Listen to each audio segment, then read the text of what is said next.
Lyca production சுபாஷ்கரின் தயாரிப்பில் super star Rajinikanth, Amitabh Bachchan, Fahadh Fazil, Rana நடிப்பில் DJ Gnanavel இயக்கத்தில் வேட்டையன் அக்டோபர் 10 உலகமெங்கும் உங்கள் அபிமான திரையரங்குகளில். வேட்டையனின் வேட்டைக்கு ரெடியா? ஒரு மாநிலத்துல வெற்றி, இன்னொரு இடத்துல பின்னடைவுனா ரெண்டையும் மக்கள் கொடுத்த ஜனநாயகத்தின் அடிப்படையிலான தீர்ப்புன்னு தான் நான் பார்க்கணும்.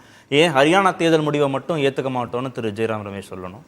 அதாவது ஹரியானா தேர்தலில் காலையில் நடந்த முதல் நிலவரம் ஒரு மாதிரியாக வந்தது.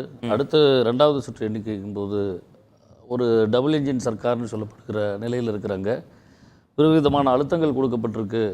ஒரு 4 மாவட்டங்களில் அதற்கான அழுத்தம் இருக்குது அப்படின்றத இன்றைக்கி ஜெயராம் ரமேஷ் அவர்கள் இன்றைக்கி காங்கிரஸ் கட்சியின் சார்பில் கருத்து சொல்லியிருக்காங்க.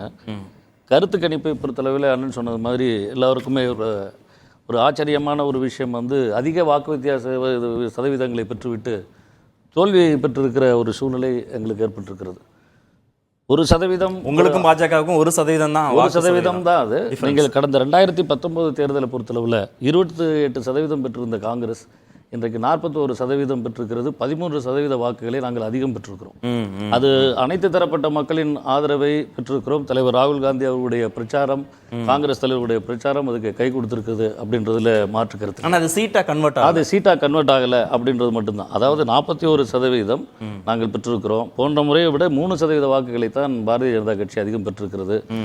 ஆக கருத்து கணிப்பு அடிப்படையில் பார்த்தா பெரும்பான்மை மக்களினுடைய எண்ணம் என்பது காங்கிரஸின் பக்கம் இருந்திருக்கிறது.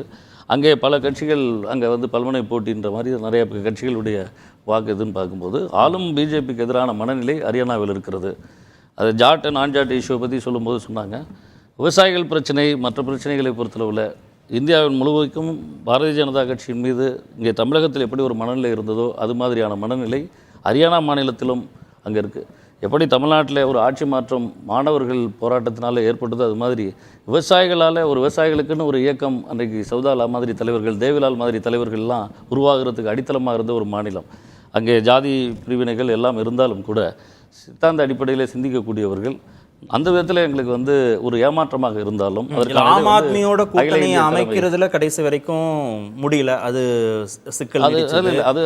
உட்கட்சியில புபீந்தர் ஹூடாவுக்கும் குமாரி செல்ஜாவுக்கும் இணக்கம் ஏற்படுத்துறதுல காங்கிரஸ் கடைசி வரைக்கும் அதனால ஒரு மையப்புள்ளிக்கு வர முடியல.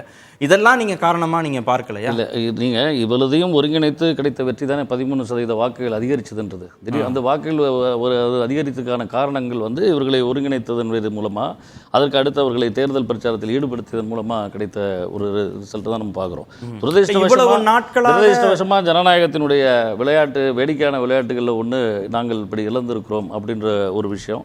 அதில் குறிப்பிட்ட அந்த அழுத்தம் இருக்கிறது. அதுவும் இந்த வாக்கு சதவீதம் தேர்தல் முடிவு அறிவிப்பதில் கிட்டத்தட்ட 10 தொகுதிகளில் எங்களுக்கான வெற்றி தோல்வி என்பது மிகவும் 50-100 வாக்குகள் வித்தியாசத்தில் தான் நாங்கள் இழந்திருக்கிறோம். ஆம் ஆத்மியை பொறுத்தளவில் நாங்கள் டெல்லியில் ஏற்கனவே ஒரு பரிசோதனை முயற்சியை நாங்கள் எடுத்திருக்கோம். அதில் எங்களுக்கு கிடைத்த ரிசல்ட் என்னன்னு உங்களுக்கு தெரியும். ஆம் ஆத்மி என்பது காங்கிரஸை எதிராக உருவாக கட்டமைக்கப்பட்ட ஒரு இயக்கம்.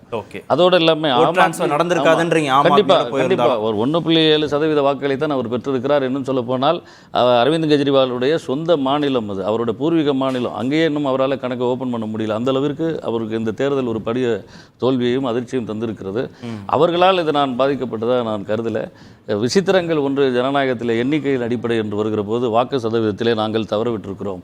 எங்களுக்கு ஒரு துரதிருஷ்டவசமான ஒரு தோல்வி கிடைத்திருக்கிறது அப்படின்னு தான். இவ்வளவு நாள் நீங்கள் வாங்கின பட்டியல் சமூக மக்களுடைய வாக்குகளும் இந்த முறை காங்கிரஸுக்கு அவ்வளவா வரலன்னு சொல்கிறாங்க. இல்லை, அது அப்படி உறுதியாக சொல்லிட முடியாது. ஏன்னு கேட்டால் இந்த 13% வாக்குகள்ன்றது அனைத்து சமூகங்களையும் உள்ளடக்கியது தான். பட்டியல் சமூகத்திலிருந்து ஜாட்டின மக்களிடமிருந்து பல்வேறு தரப்பு இதிலேருந்து வந்த ஒரு முடிவாக தான் நான் பார்க்குறேன்.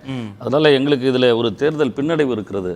அதே சமயம் நாங்கள் களத்தை இழந்து விடவில்லை. சந்திரசேகர் ஆசாத் தனிச்சா நிற்கிறாரு, பகுஜன் சமாஜ் நிற்கிற, அவங்க தலித் வாக்குகளை பிரிக்க போகிறாங்கும் போது நீங்கள் குறைந்தபட்சம் குமாரி செல்ஜா அவங்க ஒரு தலித் லீடர், அவங்களையாவது கட்சிக்குள்ளே அரவணைச்சிருந்துருக்கணும்ல. அந்த சமூக வாக்குகள் அந்த பக்கம் போகாமல் தடுப்பதற்கு செஞ்சுருக்காங்க. அதை கூட செய்ய முடியலையே காங்கிரஸ். குமாரி செல்ஜா அவர்கள் இயக்கத்துக்காக அந்த தேர்தல் பிரச்சாரத்திலே தன்னை முன்னிறுத்தி கொண்டார். அதில் மாற்று கருத்து இல்லை. அதாவது தேர்தலுக்கான தோல்விக்கான காரணங்களை அகில இந்திய காங்கிரஸ் கமிட்டி அது கூடியதுக்கான கருத்து ஆராயும். அதே சமயம் முறைகேடுகளை நம்ம இல்லை என்று மறுத்துவிட முடியாது.